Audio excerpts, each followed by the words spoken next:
Good morning everyone and welcome to my assembly this morning. It's called There's a Hole in My Roof, and it's going to talk about achieving your goals and persevering. Maybe you can think of a time when you've seen something and said to yourself, I've got to have one of those. It might be a puppy, a kitten. It might be an expensive game that's the latest craze.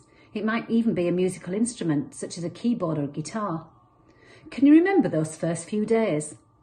You might have walked for miles with your puppy, spent hours playing with your new toy, and every waking moment practiced your musical skills. You were so excited. Has everyone even tried to be a juggler or wanted to be a juggler? Maybe you've tried juggling the balls and you've got some for Christmas and you've been trying, persevering.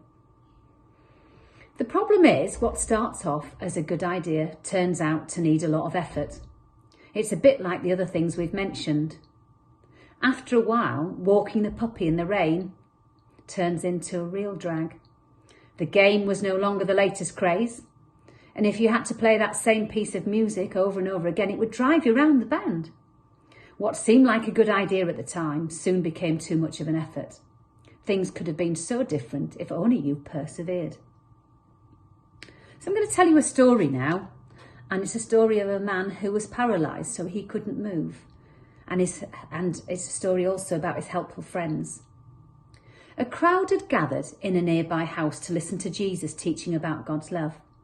News had spread that Jesus had been visiting other towns, and along the way, he'd been healing some people, making them well again.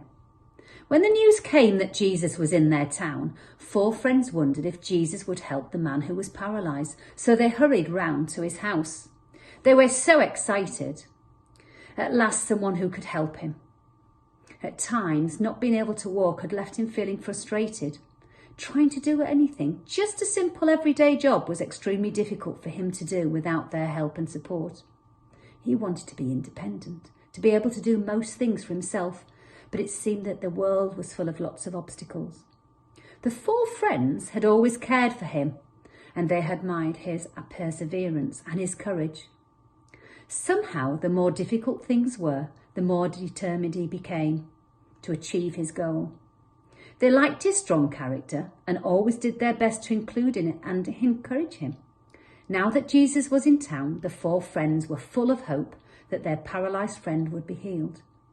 They rushed round to collect him, and after explaining what all the excitement was about, they each lifted up a corner of his bed, and they carried him on an extremely bumpy journey ride through the streets to meet Jesus. When they arrived, the house was packed full of people. Outside there were crowds trying to get closer to him.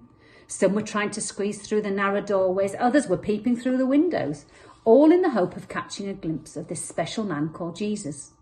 Their friends were desperate to get inside. Their goal was to make sure that their friend met Jesus that day. Somehow they had to complete this seemingly impossible task. What could they do? It appeared hopeless. It would be difficult enough for one of them to squeeze inside. It was impossible for all 4 of them, and a man on the bed too. They were hot and tired and exasperated. There's got to be a way. Let's stop and think things through, gasped one of them. They'd always admired the way their friend could solve problems. What plan could he come up with now? Calm down, let's just think about this for a moment, he said. I know. Carry me up those steps at the side of the house. That way we could get onto the roof. If you take away some of the tiles, you can make a hole in the roof and lower me down into the room. What a brilliant plan. They set to work. Can you imagine the look on everyone's faces when the man was lowered through the roof into the middle of the room, just in front of Jesus? When Jesus saw how much faith they'd had, he said to the man who was paralysed, "Get up, pick up your bed and go home." At once the man got up from in front of them all, took the bed he'd been lying on and went home praising God. Everyone was amazed. They also praised God, saying, "What marvellous things we have seen today." That was a lovely story. So we're going to light a candle, and I've got this lovely candle that somebody bought me for a Christmas present. Got 2 of them. I'm going to light my candle there. Okay, Okay, put that there. You might not be able to see it, but I'm going to put that there. And just going to think about things for a minute. So think about achievements. The 4 men in the story were true friends of the man who was paralysed. It was only through their perseverance and determination to overcome obstacles that they achieved their goal, and the man was able to meet Jesus. Think about the goals that you set. It might be going back to your New Year's resolutions. Is it possible for you to achieve this by yourself, or do you need some help and encouragement from others? Have a little think for a minute.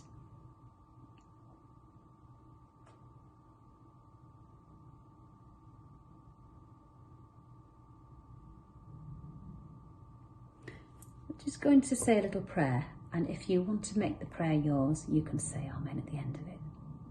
Dear Lord, there are many things that we would like to achieve, many goals that we set ourselves.